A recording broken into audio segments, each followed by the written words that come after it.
ನಾವು ಇದುವರೆಗೂ ಮೆಟ್ರೋ ಬಗ್ಗೆ ಸುಮ್ಮನೆ ಗಂಭೀರವಾಗಿದ್ದು ಏನೋ ಯಾವ್ಯಾವುದು ಮಾಡ್ಕೊಂಡು ಹೋಗ್ತಾರೆ, ಯಾವಾಗಲಾದ್ರೂ ಒಂದ್ಸಾರಿ ದರ ಏರಿಸ್ಕೊಳ್ತಾರೆ, ಹೋಗ್ತಾರೆ, ಸುಮ್ಮನಿದ್ದು. ಮತ್ತು ಕನ್ನಡ ಅವರು ಬೇಕಾಗಿಲ್ಲ.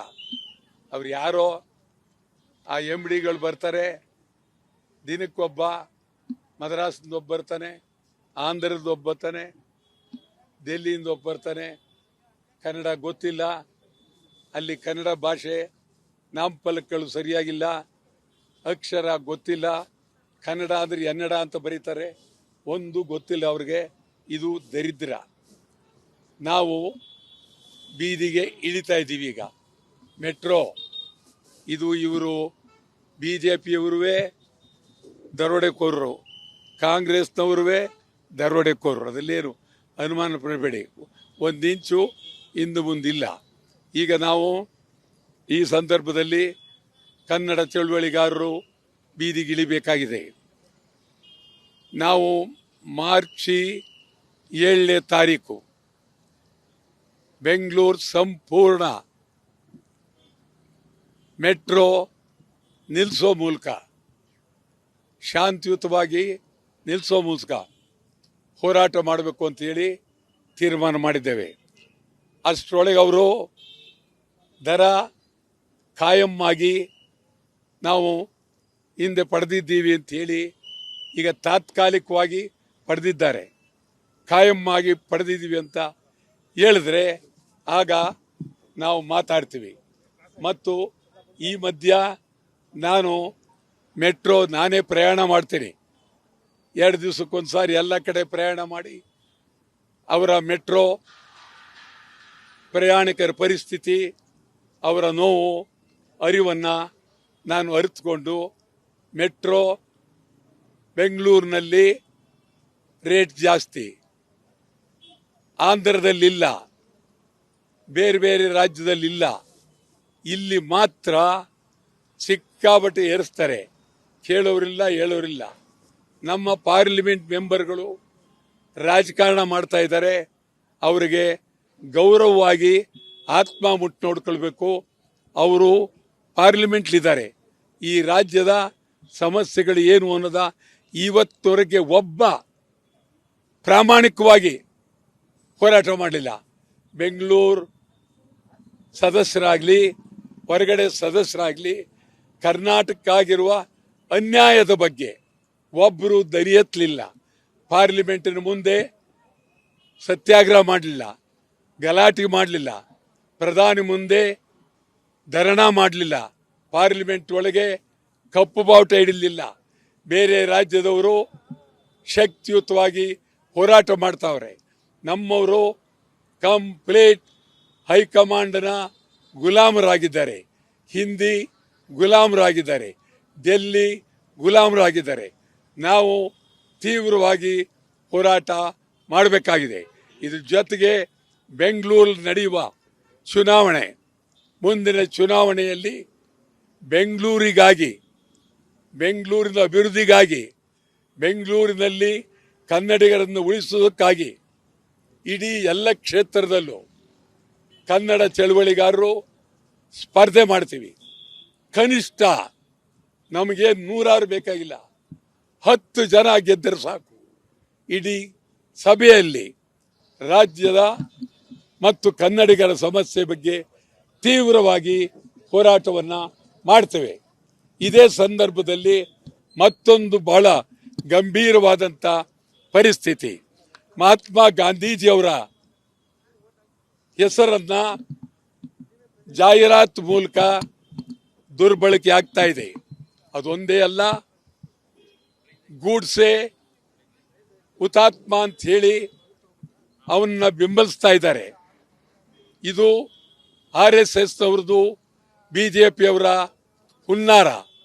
ಇದು ಬಹಳ ಗಾಂಧಿಯ ತತ್ವ ಸಿದ್ಧಾಂತಗಳಿಗೆ, ಗಾಂಧಿಯವರಿಗೆ, ರಾಷ್ಟ್ರಪಿತನಿಗೆ ಮಾಡಿದಂಥ ಅಪಮಾನ.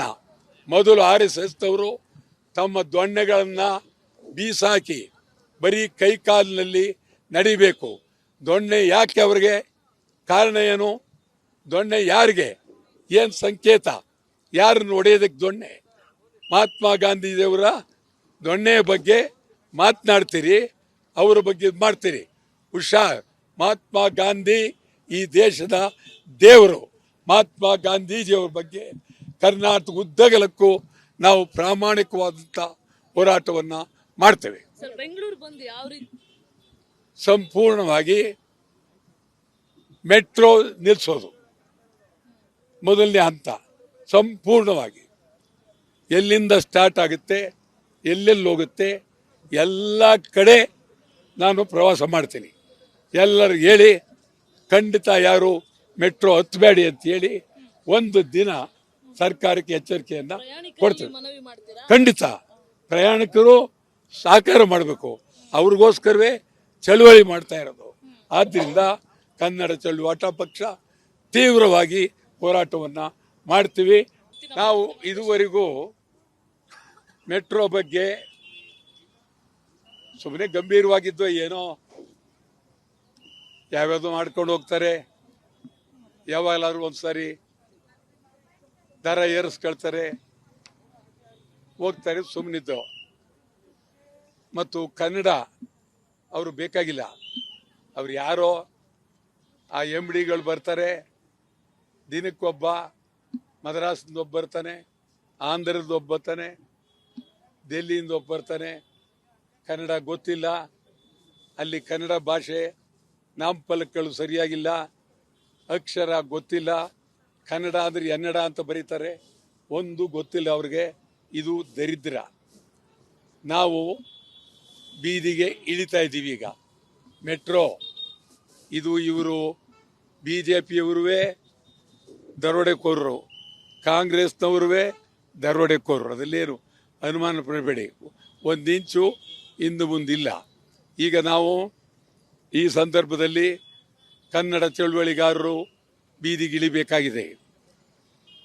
ನಾವು ಮಾರ್ಚ್ 7ನೇ ತಾರೀಕು ಬೆಂಗಳೂರು ಸಂಪೂರ್ಣ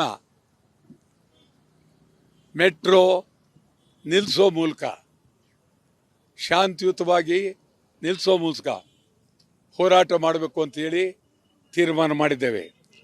ಅಷ್ಟರೊಳಗೆ ಅವರು ದರ ಕಾಯಂ ಆಗಿ ನಾವು ಹಿಂದೆ ಪಡೆದಿದ್ದೀವಿ ಅಂಥೇಳಿ ಈಗ ತಾತ್ಕಾಲಿಕವಾಗಿ ಪಡೆದಿದ್ದಾರೆ. ಕಾಯಂ ಆಗಿ ಪಡೆದಿದ್ದೀವಿ ಅಂತ ಹೇಳಿದ್ರೆ ಆಗ ನಾವು ಮಾತಾಡ್ತೀವಿ. ಮತ್ತು ಈ ಮಧ್ಯ ನಾನು ಮೆಟ್ರೋ ನಾನೇ ಪ್ರಯಾಣ ಮಾಡ್ತೀನಿ.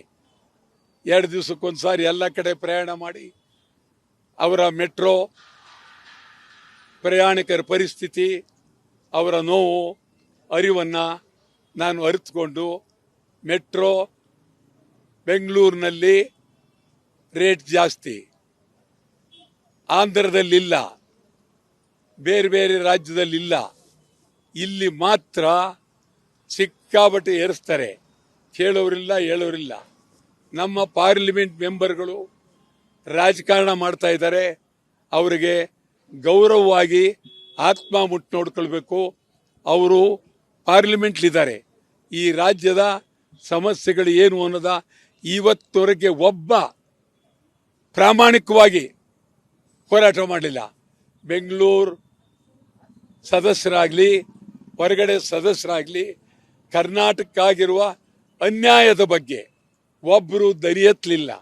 ಪಾರ್ಲಿಮೆಂಟಿನ ಮುಂದೆ ಸತ್ಯಾಗ್ರಹ ಮಾಡಲಿಲ್ಲ, ಗಲಾಟೆ ಮಾಡಲಿಲ್ಲ, ಪ್ರಧಾನಿ ಮುಂದೆ ಧರಣಾ ಮಾಡಲಿಲ್ಲ, ಪಾರ್ಲಿಮೆಂಟ್ ಒಳಗೆ ಕಪ್ಪು ಬಾವುಟ ಹಿಡಿಲಿಲ್ಲ.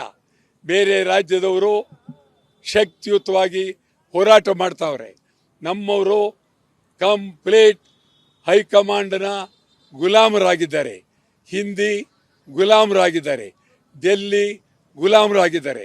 ನಾವು ತೀವ್ರವಾಗಿ ಹೋರಾಟ ಮಾಡಬೇಕಾಗಿದೆ. ಇದ್ರ ಜೊತೆಗೆ ಬೆಂಗಳೂರು ನಡೆಯುವ ಚುನಾವಣೆ, ಮುಂದಿನ ಚುನಾವಣೆಯಲ್ಲಿ ಬೆಂಗಳೂರಿಗಾಗಿ, ಬೆಂಗಳೂರಿನ ಅಭಿವೃದ್ಧಿಗಾಗಿ, ಬೆಂಗಳೂರಿನಲ್ಲಿ ಕನ್ನಡಿಗರನ್ನು ಉಳಿಸುವುದಕ್ಕಾಗಿ ಇಡೀ ಎಲ್ಲ ಕ್ಷೇತ್ರದಲ್ಲೂ ಕನ್ನಡ ಚಳವಳಿಗಾರರು ಸ್ಪರ್ಧೆ ಮಾಡ್ತೀವಿ.